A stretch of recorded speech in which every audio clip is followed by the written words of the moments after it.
After 20 years of struggling with Catholicism and its preoccupation with guilt and pain, I decided to go back to the beginning of my life and find out all over again how to be happy. One interesting clue I discovered was the prior condition of ignorance. Before I was told about poor Jesus and how it was all my fault he suffered and died long ago, I was a happy little boy. Ignorance is bliss. I just wonder how many Christians know that 2,500 years before Jesus appeared and started his own religion, Siddhartha Gautama was examining the cause of human suffering and how to reduce it. He distilled his discoveries into the Four Noble Truths, which define life as suffering, but offer a way to avoid suffering while still living an ordinary life. It's impossible to eliminate all suffering, but the cause of much of it can be examined and by degrees reduced to the point where the underlying happiness can shine through. These are the causes for unhappiness. Number 1, clinging to things that don't last. Number 2, avoiding relationships. Number 3, making yourself sick with poor eating habits and then using drugs to feel better. Number 4, self-pity and self-importance. Number 5, not enough exercise. Number 6, losing control over your life. Number 7, trapped in a low-paying dead-end job. And 8, trapped in a high-paying, unfulfilling job. Number 9, trying to fulfill wrong desires.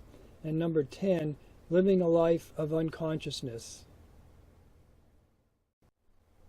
One of the lesser-known reasons for sadness is the feeling that the world is too real. As children, we laugh and play with abandon because Mommy and Daddy are paying all the bills and we are free to live our fantasies. It's much like a dream. It seems real enough, and yet it's magic, and we are the magicians. It could vanish at any moment. As you grow older, the complexity and pressure of becoming human creeps in, and the responsibilities pile up. School, homework, soccer practice, birthday parties, religion, Mommy and Daddy fighting, the crucifixion, nightmares, clean my room, a classmate dies. The world is no longer a happy place to be in, and I want to escape. How can I escape? This is where the truth that life is suffering begins to make itself felt, and the impulse to avoid suffering and seek pleasure, its opposite, becomes important. This is the part where religion is supposed to help out, but often it can't, unless it explains the underlying cause of suffering. Turning to Jesus, reading the Bible, going to church, where you sing songs and read prayers, is all very consoling and distracting, but it doesn't address the cause. The cause is the failure to recognize that the world is arising at this moment within yourself. This seems impossible because we were already told the world was created by God a long time ago from out there. Self-realization doesn't happen if you are overwhelmed and hypnotized by all the sensations your own nervous system is constantly generating. For that to change, you would need a sustained effort at calmness and clarity and the practice of storing energy as if you were a storage battery. The more energy and clarity you have, the more freedom from physical illness and mental distractions. The body-mind is a dynamo of creative energy, but without the wisdom of consciousness, it can be self-destructive. By giving yourself time-outs to study and understand the causes of conflict, the world around you may gradually be perceived as an extension of your body and not a threat. When you go to sleep at night and dream, you find yourself in the same situation as your waking life, at the center of a world of great complexity which is created by your very own brain. The reason you are always in the middle of everything is because you are the source of the projection. When you awaken in the morning and the nighttime dreaming ends, you quickly shift your attention to daydreaming.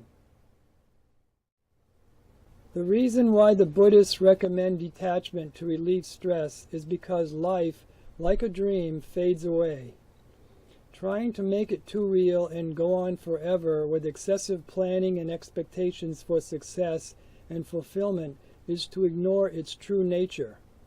To keep your sanity and remain happy, the dream of life has to be recognized, along with the knowledge that one day you and your world will both dissolve into eternity as if you never existed. Let's talk about pleasure. As creatures of habit, we tend to repeat experiences that we are familiar with, even if they are unpleasant. One thing I am certain of regarding past human experience, pain played a major role. As a child, I became aware quite early on that Catholics embraced suffering as a normal part of life to be offered up to God as payment for all the bad things I and others had done or were going to do. In addition to discovering how easy it was to live a life of unhappiness, I also found out that it could be relieved to some degree through pleasure, and that pleasure was by far the better of the two. Strangely enough, the Catholic system I was born into seemed to regard pleasure with suspicion, which eventually piqued my curiosity into finding out why.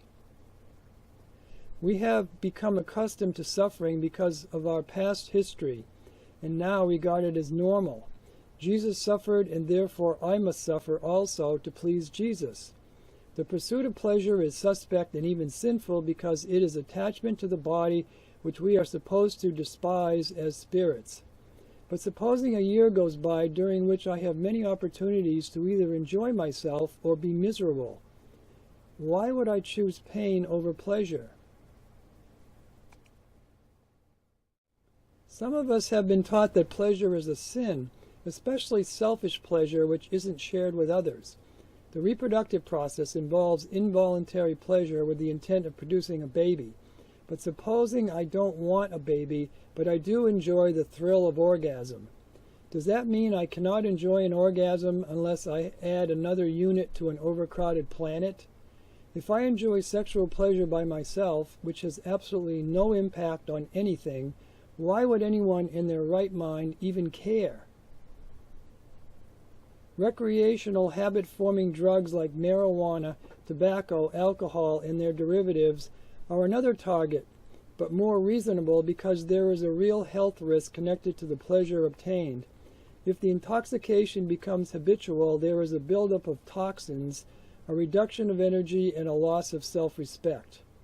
The health consequences and impairment of judgment can impact not only yourself, but others, which is why insurance companies and governments are always at war with these chemical highs.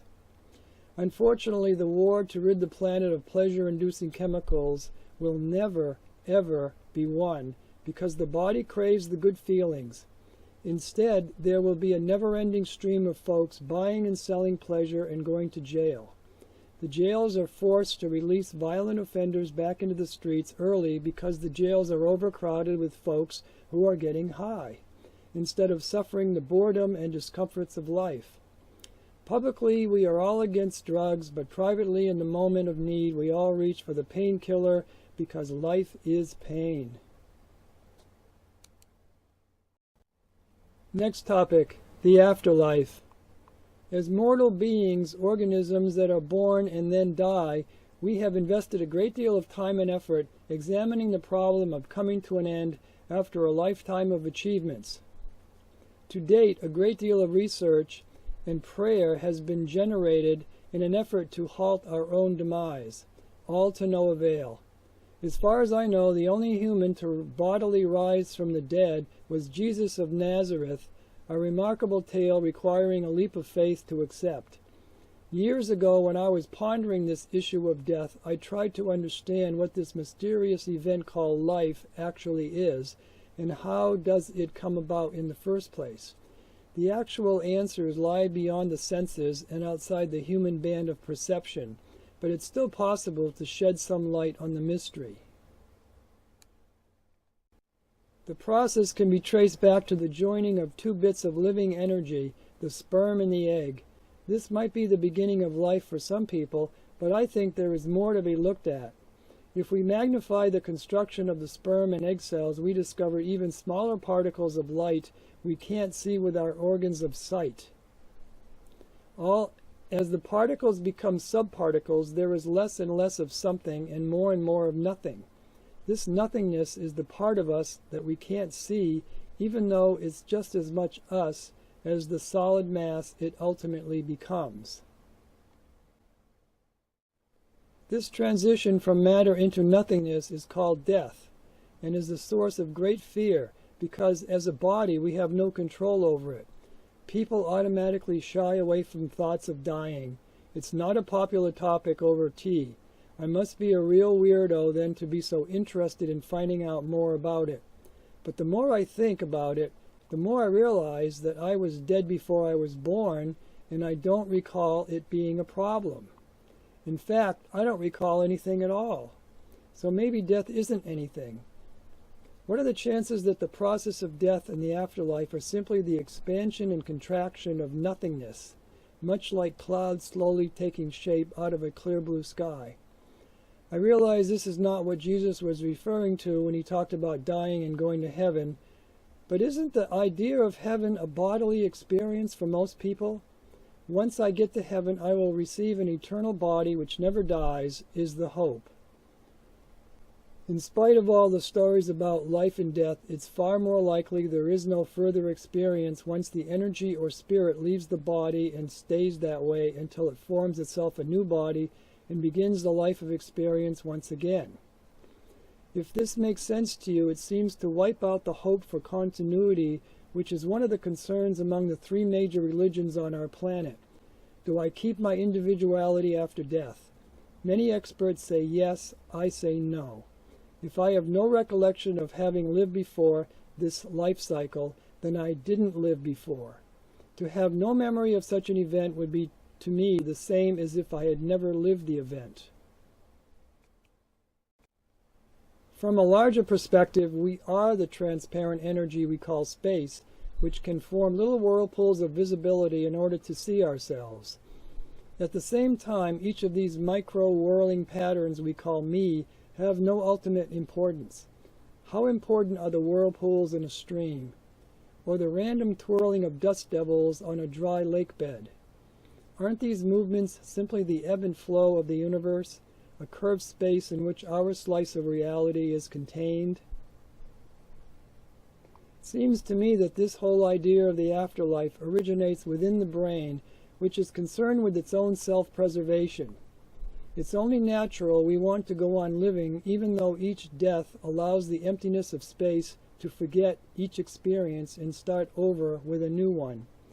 I also realize that this is an explanation that doesn't jibe with Christian doctrine, but it's a way out of a spiritual ego trip, because so often we use religion as a way of surviving and going on to receive a glorious reward instead of coming to an end.